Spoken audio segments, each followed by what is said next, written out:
ગુજરાતની અંદર અનેક સરકારી અધિકારીઓ છે જે પોતાની કામગીરી નિષ્ઠાપૂર્વક કરે છે, પરંતુ ચર્ચામાં ક્યારેય નથી આવતા.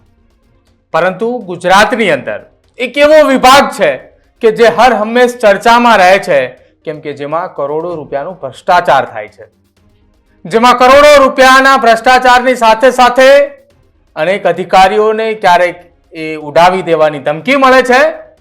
કદાચ એ અનેક અધિકારીઓને અત્યાર સુધી ઉડાડી પણ દીધા હશે, પરંતુ તેમ છતાંય ગુજરાતના એક બેબાક અને બાહોશ અધિકારી કે જેમની પોસ્ટિંગથી એ જિલ્લાની અંદર, એ વિસ્તારની અંદર હજુ પણ ખળભળાટ છે. આજે તેમની વાત કરવી છે.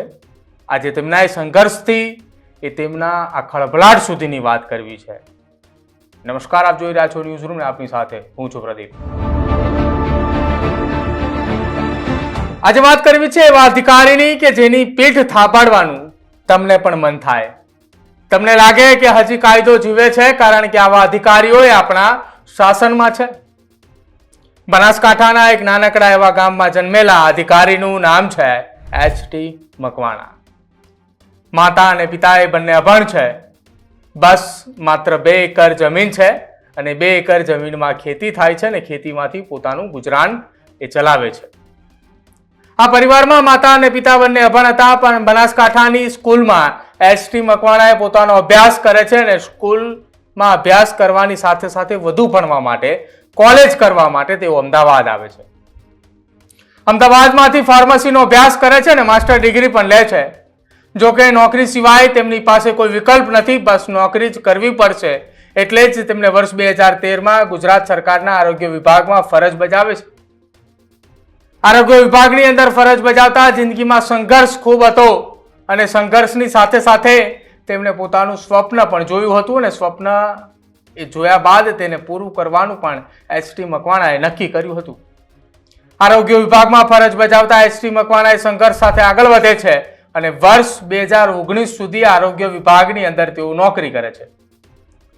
2019માં ગુજરાત જાહેર સેવા આયોગની પરીક્ષામાં પાસ કરી ડેપ્યુટી કલેક્ટર તરીકે જોડાય છે અને ગુજરાત કેડેટના તેઓ અધિકારી બને છે. સંઘર્ષ 2019ની અંદર ગુજરાત કેડેટના અધિકારી બનવાથી અટકતો નથી, કારણ કે મનમાં એક દ્વંદ હતો અને દ્વંદ હતો કે મારે કાયદા પ્રમાણે કામ કરવું છે અને હું કાયદા પ્રમાણે કામ કરતો રહીશ.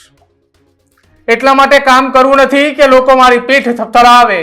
કામ એટલા માટે કરવું છે કે કાયદો એ લોકો સુધી પહોંચે અને કાયદા એ કાયદાની રીતે કામ કરે. ઈશ્વરે મને જવાબદારી સોંપી છે કે લોકોના જીવનમાં હું કેવી રીતે સારું કરી શકું. બસ એ જ કામગીરી એચ.ટી. મકવાણાએ પોતાના કામગીરીની શરૂઆત એ પંચમહાલ જેવા પછાત વિસ્તારની અંદર પુરવઠા અધિકારી તરીકે મુકાય છે. ત્યારે ખબર પડે છે કે બધું જ ગોલમાલ છે. ગરીબોના પેટમાં જે અનાજ જવું જોઈએ તે અન્ન ગાયબ થઈ જાય છે અને પંચમહાલમાં તેઓ સપાટો બોલાવે છે અને સપાટો એવું બોલે છે કે હજુ પણ એ પંચમહાલના ઇતિહાસના પાનાઓની અંદર લખાયેલો છે કે એચ.ટી. મકવાણા નામના એક અધિકારી અહીંયા આવ્યા હતા અને અહીંયા સપાટો બોલાવ્યો હતો. ગરીબના પેટમાં જ જે અનાજ જવું જોઈતું હતું તે અનાજ ત્યાં પહોંચાડ્યું. ગરીબનો કોળિયો છીનવવાનો પ્રયત્ન કરનારાઓની સામે તેમણે એવી કાર્યવાહી કરી કે જેમાં કાળા બજારના ધારા પ્રમાણે 16 જેટલા લોકોની સામે ગુનો નોંધવામાં આવ્યો હતો. અનાજની ગોલમાલ કરનાર પંચમહાલ છોડીને ભાગી જાય છે અને એચ.ટી. મકવાણાએ પંચમહાલની અંદર એ પ્રકારની વ્યવસ્થા ગોઠવી કે જેમાં એ ગરીબનું અનાજ એ ગરીબ સુધી પહોંચી રહ્યું છે. ત્યારબાદ વર્ષ 2025ના જાન્યુઆરી મહિનાની અંદર જ તેમની નિમણૂક ડેપ્યુટી કલેક્ટર સુરેન્દ્રનગર પ્રાંત અધિકારી તરીકે તેમને મુકાયા.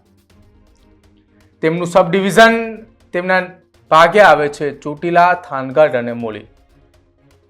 આ 3 તાલુકાનું સબ ડિવિઝન તેમના અંડરમાં આવે છે અને ત્યારબાદ પ્રાંત અધિકારીએ તેના પોતાના ચાર્જ લેતાની સાથે જ તત્કાલ તેમના તાબા હેઠળ આવતા અધિકારીઓની એક મીટિંગ બોલાવી. 26 જાન્યુઆરીના રોજ એક મીટિંગ ચાલે છે અને મીટિંગની અંદર એ તમામ અધિકારીઓને કીધું કે વહીવટ ચાલશે. એટલે અધિકારીઓ પણ એકબીજાની સામે જોતા રહ્યા. પરંતુ આ પ્રાંત અધિકારીઓનું એ આખું નિવેદન હતું કે વહીવટ એ સરકારના નિયમ, સરકારના પરિપત્ર અને સરકારના કાયદા પ્રમાણે ચાલશે. બાકી જે કંઈ પણ વહીવટ તમારા ચાલતા હોય એ બંધ કરી દેજો ને વહીવટ કર્યો છે તો હવે તમારી પણ ખેર નથી. એસટી મકવાણાએ પોતાના તાબા વિસ્તારમાં આ 3 તાલુકા આવે છે અને કઈ પ્રવૃત્તિઓ એ 3 તાલુકાઓની અંદર ચાલે છે તેની સંપૂર્ણ માહિતી એ 1 સપ્તાહની અંદર મેળવે છે અને ત્યારે ખબર પડે છે કે ગુજરાતના સૌથી વધુ ખનીજ ચોરી ચાલતા આ 3 તાલુકા છે. તેમના તાબાના વિસ્તારની અંદર માહોલ એવો ઊભો કરી દેવામાં આવ્યો છે કે અહીંયા ખનીજ ચોરો તો છે પરંતુ એ ખનીજ ચોરો બહુ જ માથા ભારે છે, જેમને રાજકીય રક્ષણ મળી રહે છે. તેમના આકાઓ એ ગાંધીનગરની અંદર બેસે છે, તેમને ત્યાં રેડ કરવા જશો તો તમારી પણ ખેર નથી. આ પ્રકારના ત્યાં એ એસટી મકવાણા સમક્ષ માહોલ ઊભો થાય છે. પોલીસ અહીંયા તમારી મદદ નહીં કરે, પોલીસ આ વિસ્તારની અંદર તમારી સાથે નહીં હોય અને પોલીસ વગર આ વિસ્તારની અંદર જશો તો તમારી પણ ખેર નથી. પરંતુ જાહેર સેવા આયોગમાં ડેપ્યુટી કલેક્ટરની પરીક્ષા પાસ કરનાર એસટી મકવાણા કાયદાના જાણકાર હતા. તેમને કાયદો ખબર હતી કે તેમને પોલીસ કેવી રીતે સાથ અને સહકાર આપશે. ડિસ્ટ્રિક્ટ મેજિસ્ટ્રેટ એટલે કે કલેક્ટરના તાબામાં આખી આ પોલીસ આવે છે. જ્યારે અમે આદેશ કરીશું ત્યારે પોલીસને કામ કરવું પડશે અને પોલીસ કામ નહીં કરે તો પોલીસને કેવી રીતે કામે લગાડવી એ પણ તેઓ જાણે છે. કાયર અને નિર્બળ એ નથી અધિકારી કે જેણે પોલીસની મદદ લેવી પડે. એસટી મકવાણા એ બ્લુપ્રિન્ટ તૈયાર કરે છે અને ખનીજ ચોરો ઉપર ત્રાટકવાની સૌથી પહેલી વખત તેમને તૈયારી દર્શાવી. પહેલી વખત જ્યારે તૈયારી દર્શાવી ત્યારે પ્રાંત અધિકારીએ તેમનો સ્ટાફ અને પોલીસ લીધા વગર જ સીધા ખનીજ ચોરેને ત્યાં ત્રાટકે છે અને સંખ્યાબંધ દરોડા એ મોડી રાતથી લઈને એ બીજે દિવસની સાંજ સુધી એ ત્યાં ચાલે છે. પહેલી જ વારની અંદર રેડ દરમિયાન કરોડો રૂપિયાની જમીન કે જ્યાં કોલસાની ગેરકાયદેસર ખાણો ચાલતી હતી ત્યાં દરોડો કરીને ત્યાં કાર્યવાહી કરે છે. કાર્યવાહી બાદ એસટી મકવાણાની આ રેડથી સમગ્ર સુરેન્દ્રનગર નહીં પરંતુ ગુજરાતના ખનીજ માફિયાઓની અંદર એ ચર્ચાઓ ચાલે છે કે આ એસટી મકવાણા કોણ છે કે જેને આવડી મોટી રેડ કરી. એસટી મકવાણાએ તો ત્યાં સુધી કહી દીધું છે કે ખનીજ માફિયાઓને રોકવા માટે હું મોડી રાત્રે એ વિસ્તારની અંદર પણ સૂઈ જઈશ, કેમ કે મારે મારી કુદરતી સંપદાઓને બચાવી છે.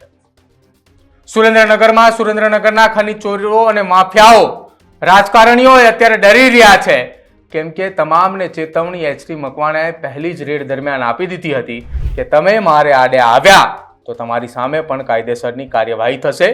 લોકોના હિત માટે કામ કરવું હોય તો જ મને મળજો, કેમ કે હું લોકોના હિત માટે કામ કરનારો છું ને સરકારે મને એના માટે જ મૂક્યો છે. ગેરકાયદેસર પ્રવૃત્તિઓ ચાલતી હશે તો તમે મને ભલામણ કરશો તો એનો અર્થ એ નથી કે હું તમને છોડી દઈશ. એનો અર્થ એ છે કે તમે મને ભલામણ કરવા આવ્યા તો તમે પણ ગુનેગાર હશો. એસટી મકવાણાએ સુરેન્દ્રનગરની અંદર એ પ્રકારની વ્યવસ્થાઓ ઊભી કરી કે જેમાં ચોટીલા, થાનગઢ અને મૂળી તાલુકાની અંદર અનેક જગ્યાએ તેમને રેડ કરી અને એક રેડ તો એવી પણ જોવા મળી કે એસટી મકવાણાએ ખુદ દંડો લઈને ત્યાં બેસી ચૂક્યા હતા. આ દ્રશ્યો સામે આવતા જ સુરેન્દ્રનગરના થાનગઢ અને મૂળી તાલુકાના ખનીજ માફિયાઓએ થરથર કાપી ઉઠ્યા કે આ એસટી મકવાણા હવે અહીંથી જાય તો ઠીક, બાકી અમારે અમારો ધંધો રોજગાર બંધ કરવો પડશે. એસટી મકવાણા તો ત્યાંથી ગયા નહીં પરંતુ એ ખનીજ માફિયાઓના ધંધા બંધ થઈ ગયા. ત્યારબાદ ઇતિહાસની અંદર પહેલીવાર એ જોવા મળ્યું કે થાનગઢની અંદર આ પ્રાંત અધિકારી એસટી મકવાણાએ એક મહેસૂલ કચેરી ઊભી કરી અને ત્યાં એ 24 કલાક પોલીસનો ચાપતો બંદોબસ્ત અને વહીવટી અધિકારીઓ પણ ત્યાં ઉપસ્થિત રહેશે. આખી ઘટના જે ચાલી રહી હતી અને ચાલુ ઘટના દરમિયાન જ થાનગઢની અંદર એક એવો કાયદો પણ લાદવામાં આવ્યો કે જો આ ખાણ બંધ નહીં થાય તો એ તમામ એ જમીન સરકારના તાબા હેઠળ લેવામાં આવશે, જેમાં લગભગ 27 જેટલી જગ્યાઓ સરકારના તાબા હેઠળ લેવા માટેના આદેશો પણ કરવામાં આવ્યા અને આદેશના આધારે એ જમીન તાબા હેઠળ લેવામાં પણ આવી. આ માણસે કાયદાનો જાણકાર હતો એટલે એને કાયદા પ્રમાણે કામ કર્યું અને પોલીસે ક્યાં ગડબડ કરી રહી છે એ પણ એને જાણ હતી, જેના કારણે પોલીસની ગડબડી અટકાવવાનું કામ એ તેમને શરૂઆતના તબક્કાઓની અંદર જ કરી બતાવ્યું. કાયદો એ ભારત સરકારના કાયદા પ્રમાણે સૌથી વધુ સત્તા એ પ્રાંત અધિકારી અને કલેક્ટરને આપવામાં આવેલી છે, પણ આ સત્તાનો ઉપયોગ એ માત્ર લોકોના હિત માટે કરીશું એ વિચારીને એસટી મકવાણાએ ચોટીલા પ્રાંત અધિકારી તરીકે આવ્યા હતા અને આજે સુરેન્દ્રનગરના ચોટીલા, થાનગઢ અને મૂળીની અંદર સપાટો બોલી ચૂક્યો છે. હજુ પણ કદાચ આ પ્રાંત અધિકારીની રેકી ચાલી જ છે કે પ્રાંત અધિકારી એ ક્યાં જાય છે. પ્રાંત અધિકારીની એ ગાડીના નંબર 5555 એ વોટ્સઅપ ગ્રુપોની અંદર પણ મેસેજ ફરતા રહ્યા છે કે આ અધિકારીની ગાડી અહીંયા પહોંચી. એ પ્રાંતિક અધિકારી અમદાવાદ હાઈકોર્ટ પહોંચે તો પણ તેમનામાં મેસેજ પડે કે તેઓ અમદાવાદ હાઈકોર્ટ પહોંચ્યા છે. એ ગાંધીનગર પહોંચે તો ગાંધીનગરના મેસેજ આવે. એ સુરેન્દ્રનગરમાં પહોંચે તો સુરેન્દ્રનગરના મેસેજ આવે. પરંતુ તેમ છતાંય આ પ્રાંત અધિકારી એ મોડી રાત્રે 2 વાગે એક જગ્યા ઉપર રેડ કરવા જાય છે ત્યારે એ કોઈને પણ ખબર નથી રહેતી કે આ પ્રાંત અધિકારી એ કોને ત્યાં રેડ કરવા માટે પહોંચ્યા. એક મિનિટનું પ્રાંત અધિકારીનું સર્વેલન્સ રાખનાર ખનીજ ચોરોને જ ખબર નથી પડતી કે પ્રાંત અધિકારીએ કોઈ જગ્યાએ રેડ કરીને આવતા રહ્યા. કેમ કે આ પ્રાંત અધિકારીએ જાણી ચૂક્યા છે કે સુરેન્દ્રનગરની અંદર કયા પ્રકારનું વહીવટી શાસન છે અને સુરેન્દ્રનગરના ખનીજ માફિયાઓ કઈ રીતે પોતાને સુરક્ષિત કરવા માટે આ પ્રકારનું નેટવર્ક ગોઠવીને બેઠા છે. તમારું શું માનવું છે ચોટીલાના પ્રાંત અધિકારી એચ.ટી. મકવાણાની આ વાતને લઈને અને એચ.ટી. મકવાણાના સંઘર્ષને લઈને એ ખાસ અમારા કમેન્ટ સેક્શનની અંદર જરૂર જણાવજો. જોતા રહેજો ન્યૂઝરૂમ. નમસ્કાર.